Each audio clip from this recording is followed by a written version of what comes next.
এখন পড়ছি নিশিপদ্ম উপন্যাসের ৬ষ্ঠ পরিচ্ছেদ।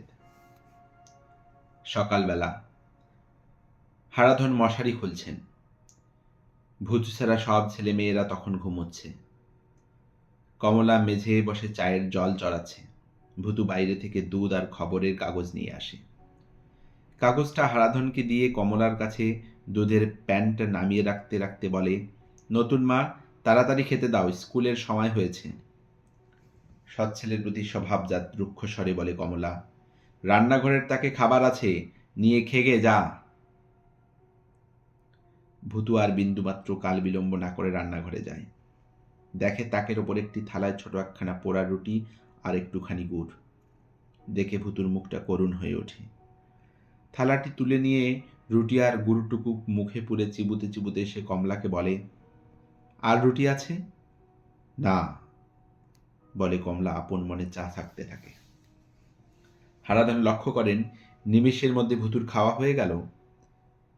ভূতুর করুণ মুখে থালাটা ধীরে ধীরে কমলার পাশে নামিয়ে রেখে স্নানের ঘরে যায় মুখ ধুতে।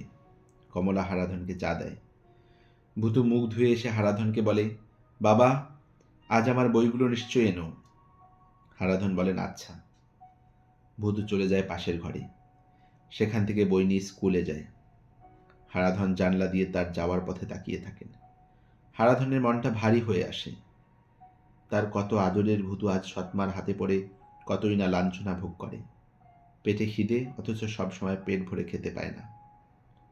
ময়লা কিটকিটে জামা পরে থাকে, মাথায় তেল নেই, চুলগুলো উস্কো খুস্কো হয়ে হাওয়ায় উঠছে। ভূতুর কিন্তু তবুও কোনো নালিশ নেই, কখনো কিছু বলে না কাউকে। হারাধন সবই লক্ষ্য করেন, কিন্তু কমলাকে কিছু বলবার সাহস নেই তার। এক কথা বললে কমলা তাকে হাজার কথা শুনিয়ে দেবে।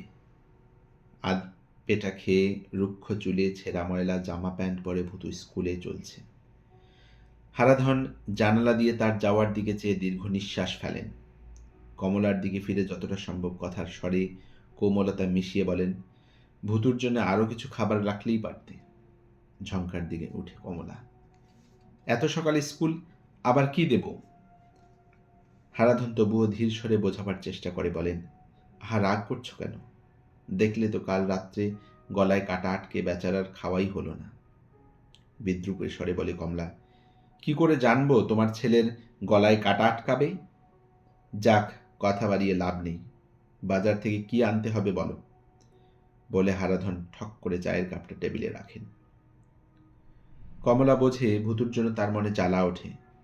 কমলা বলে, রোজ যা আনো তাই আনবে?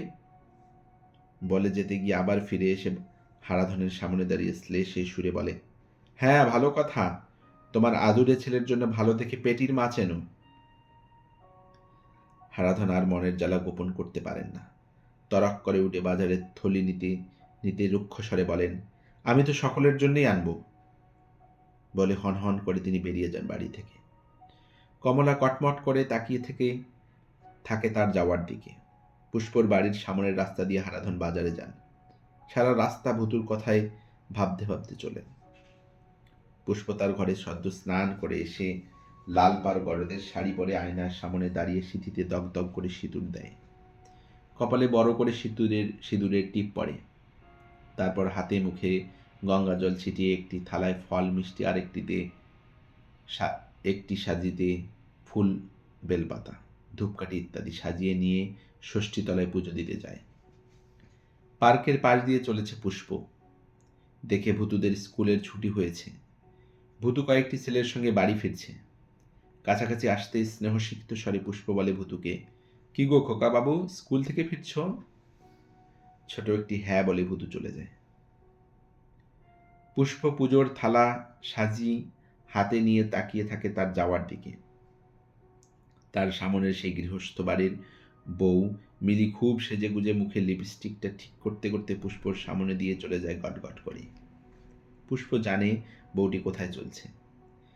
স্বামীর কাজে বেরুনের পর বউটি বেরিয়েছেন তার উপপতির কাছে। পুষ্প ভাবে, তবু এরা গৃহস্থ, বাড়ির কুলবধূ, আর আমরা। এইসব নানা কথা ভাবতে ভাবতে পুষ্প পার্কের বাঁধানো ঘাটটার পাশ দিয়ে চলে যায় ষষ্ঠীতলায় পুজো দিতে। ভূতু বাড়িতে ফিরে বইগুলো রেখে তাড়াতাড়ি রান্নাঘরে গিয়ে বলে, নতুন মা, খেতে দাও, বড় খিদে পেয়েছে। কমলা বলে, দেরি হবে। লক্ষ্মী বসেছিল মায়ের কাছে। বলে, দাদা চান করবে না? ভূতু বলে, করব। কমলা বলে, হ্যাঁ, আগে চান করো। ভূতু তাড়াতাড়ি জামাটা খুলে এক খাবলা তেল নিয়ে মাথায় ঘষতে ঘষতে বলে, নতুন মা, পার্কের পুকুরে চান করে আসবো? কমলা বলে, যেখানে তোমার খুশি। এই কথা শুনে ভূতু ছুটে যায় পার্কের পুকুরে স্নান করতে। লক্ষ্মী বলে, মা, মা, আমাদের খেতে দাও। স্নেহে গদগদ হয়ে কমলা বলে, এই যে মা। লক্ষ্মী মা পাটুকে নিয়ে এসে বসো। লক্ষ্মী পাটুকে নিয়ে এসে বসে। কমলা তাদের খেতে দেয়। একটা বড় কড়াই উনুনে চড়িয়ে তাতে জল, সোডা ও সাবানের টুকরো দিয়ে কাপড় সেদ্ধ করতে দেয়। ভূতু খুব তাড়াতাড়ি স্নান করে ফিরে এসে বলে, নতুন মা, তাড়াতাড়ি খেতে দাও, বড্ড খিদে পেয়েছে।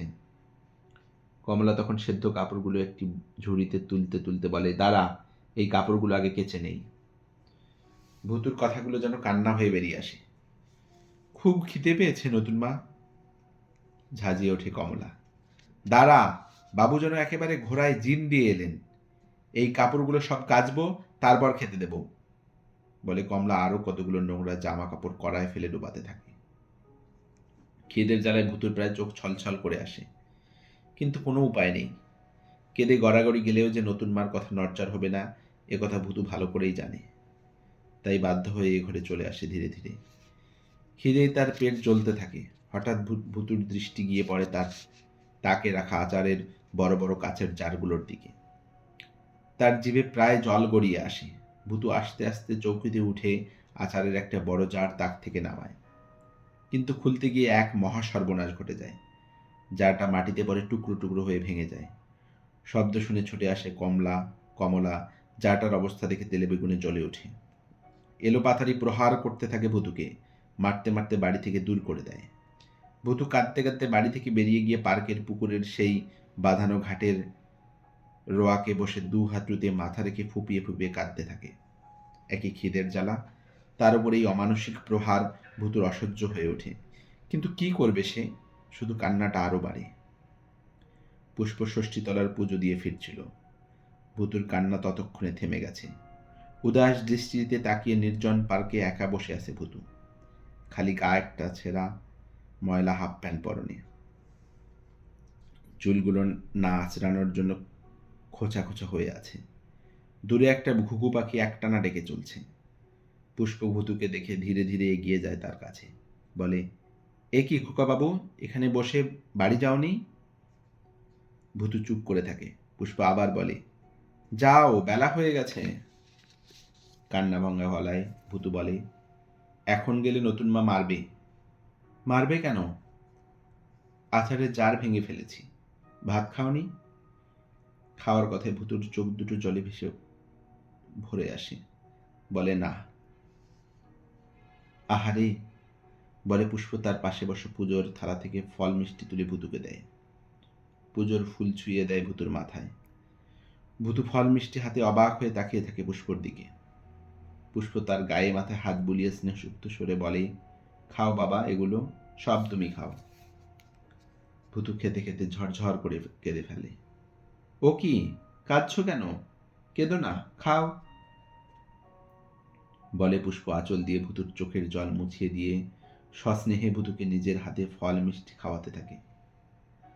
আবাল্য মাতৃস্নেহ বঞ্চিত ভূতু আজ এই নির্জন পার্কে পতিতা পুষ্পর মাতৃস্নেহে ধন্য হয়ে যায়। পরম তৃপ্তিতে পুজোর প্রসাদ খেতে থাকে।